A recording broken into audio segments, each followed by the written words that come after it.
Welcome to r/Prorevenge, where a food thief learns a very spicy lesson. Our next Reddit post is from Nebraska Stig. I had taken a research and development internship for a food company over the summer in Keokuk. For those who are unfamiliar, Keokuk is the armpit of Iowa. For housing accommodations, the company had set me up in the local college dorm that was previously a retirement home, so it basically had individual rooms and bathroom, but it still had one large commercial kitchen. It was summer and the school didn't have a summer program, but it allowed 2 fall students to move in at the beginning of summer. One of them was rarely there, but the other was constantly in the building and oftentimes had multiple friends over. Given the kitchen setup, we all stored our food there, and it's pretty much a no-brainer that you shouldn't take others' foods. But immediately, I had various food items going missing or being consumed regularly. Sodas, empty boxes of cereal put back on the shelf, etc.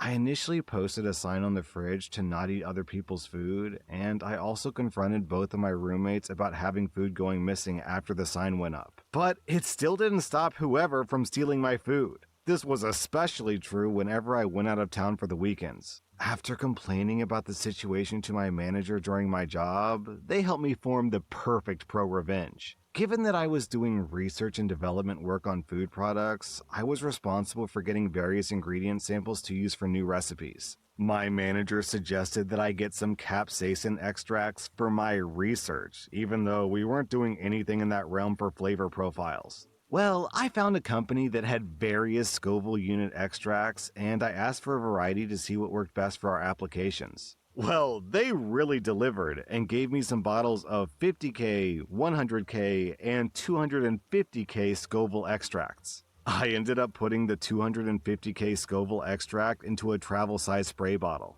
Then, after putting on gloves and a mask, I doctored the common food items being stolen with a liberal spraying of my mixture. I put it on cereal, chips, crackers, milk, and even on the lip of a couple of soda cans. For the snacks, I actually put some of the snacks into a separate bag and left them open to dry before mixing back in the original packaging. I did this right before a trip out of town, and when I returned, I found some of the chips, cereal, and milk was missing. Plus, 2 of the 3 cans of soda that I had tampered with. I never got to see the results and no one ever said anything, but none of my food went missing for the remaining month of my stay. I hope the experience was enlightening for them, and they still remember this anytime they play with fire. Also, down in the comments, we have this story that isn't exactly revenge, but it's weird enough to share. Roommates can be weird.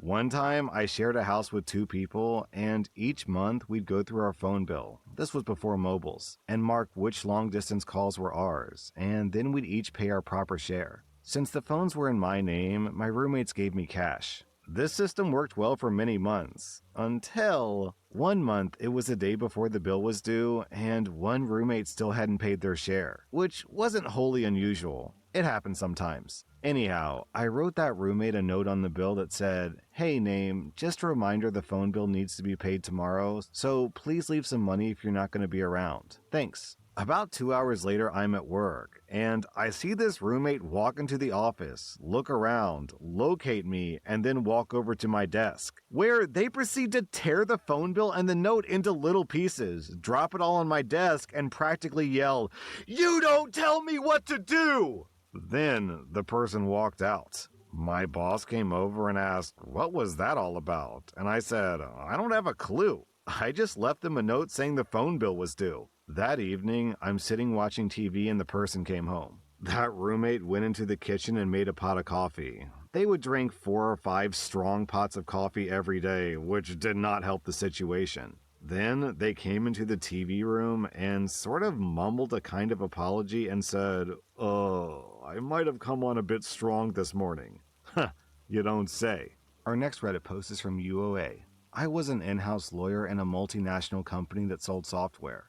I specifically joined a smaller company because I wanted to learn more about legal compliance. This company was listed on the stock exchange, meaning more compliance work. I highlighted this specifically as one of the reasons I wanted to work here. I discovered the company was filled with senior citizens when I joined. I'm not saying that to be ageist, I mean literally they were all senior citizens. Basically, it was a company full of old-timers who were there purely because they were friends with the company's owners. As part of the onboarding experience, I had to sit through sermons about how they changed the industry and how they know so much about such and such. Also, I had 3 different bosses. One senior guy, Bob, was the fixer. No one really knew what Bob did, but he had an office to himself. Another guy, Steve, negotiated all the tech contracts. I highlight this because when I got hired, Steve asked me, "What's an EULA?"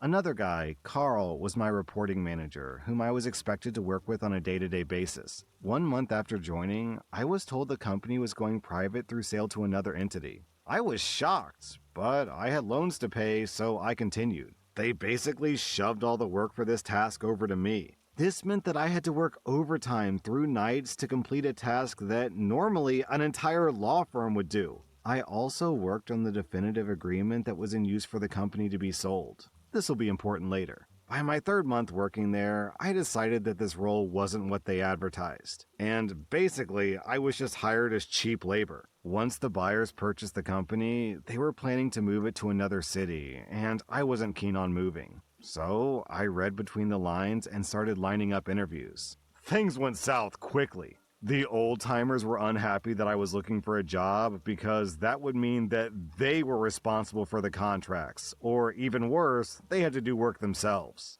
Cue the harassment, which really solidified my resolve to leave. Whenever I complained to Carl about Bob and Steve, I was met with typical management talk.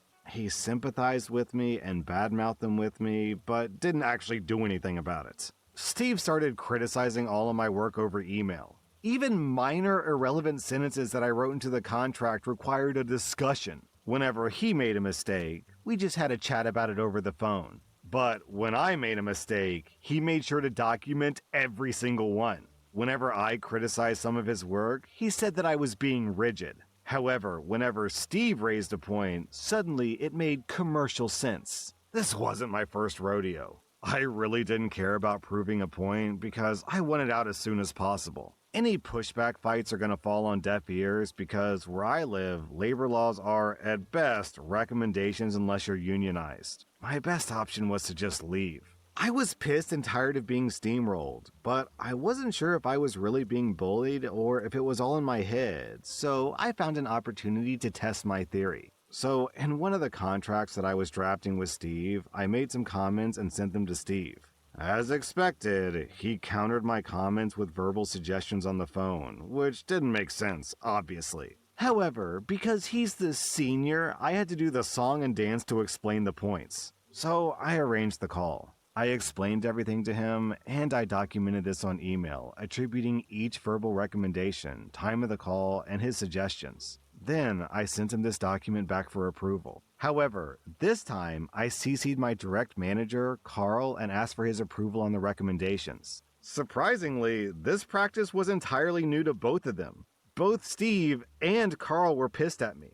Steve was being questioned for the very first time on email, and Carl couldn't ignore my email because he was the head of the department. Unsurprisingly, I got a single line non-answer from Carl basically telling me to discuss this with Steve, followed by a verbally heated instruction from Carl to just do whatever Steve wants and to not bother Carl. Now, I was certain that this wasn't going to work for me in the short term or the long term, so I resigned and gave a 1-month notice. Cue the 1 month of harassment that typically follows in any toxic work environment after you resign. On the last working day, I walked up to Carl's office and gave him the obligatory thank you. He basically told me that I'm picking a huge fight and he'll see that I never get employed in the industry again. He also told me that he's not going to pay me my final paycheck and he's not going to give me a relieving letter. Not getting a relieving letter is a huge deal in India when it comes to getting your next job. Employers typically withhold relieving letters for troublesome employees. His tone implied that there was very little I could do because they were all senior guys and they really knew the industry. That I wasn't the first disgruntled employee he had to deal with. However, I was pissed and wanted revenge. I called the revenge my 1-2 shot. Shot 1. Once I left, I spoke with my friend and decided to serve them a legal notice. Usually, a legal notice barely makes a difference because management is typically thick-skinned about this. However, I sent this legal notice to the company's owners. This wasn't really required, but I did it anyways. Turns out, many of the company's owners were pissed at Bob, Steve, and Carl, and they were just waiting it out to sell the company. Since I sent an official legal notice to the owners, that got the entire board involved. This turned into a festival of explanations by all three to the owners. From what I hear, they all had to personally take leave to meet the owners and explain themselves like naughty children. Needless to say, everyone in the company was talking about it. After that, I got a letter from HR that basically implied that since I left without notice, they were evaluating all options, including considering me AWOL. Originally, Steve threatened me that he wouldn't pay me my final paycheck or give me my relieving letters, but since I'm a petty person, I made plans to get both. Shot number 2. Since I was the one who wrote the contract that would be signed to sell the company, I remembered a lot of details about it. I was one of the few people who knew who was going to get fired after the sale. So I made sure to reach out to every single one of those people and let them know that they were going to get fired. Cue mass resignations and missed deadlines. I also knew what government regulatory bodies this transaction would have to go through. So I spoke to that government agency as a former disgruntled employee. This started an official inquiry and the owners got spooked. It definitely wasn't serious enough to scare them into thinking that the deal wouldn't go through. But the mere fact that a government authority was calling them meant that they now had to deal with that authority, which would have never happened if it wasn't for me. Oh man, OP, the stereotype in America is that older management doesn't understand the first thing about technology. So when you said that your senior citizen manager negotiates tech contracts, but he doesn't know what a EULA is, that's just, how? How could he even do his job? OP, I'm guessing a lot of your lawyer work also involved teaching these guys for the 50th time how to convert a document into a PDF. It's just kind of funny to me that the stereotype of incompetent older management in America is apparently the exact same thing in India as well. That was r/Prorevenge, and if you like this content, check out my podcast where I publish the exact same episodes. Also, hit that subscribe button because I put out new Reddit videos every single day.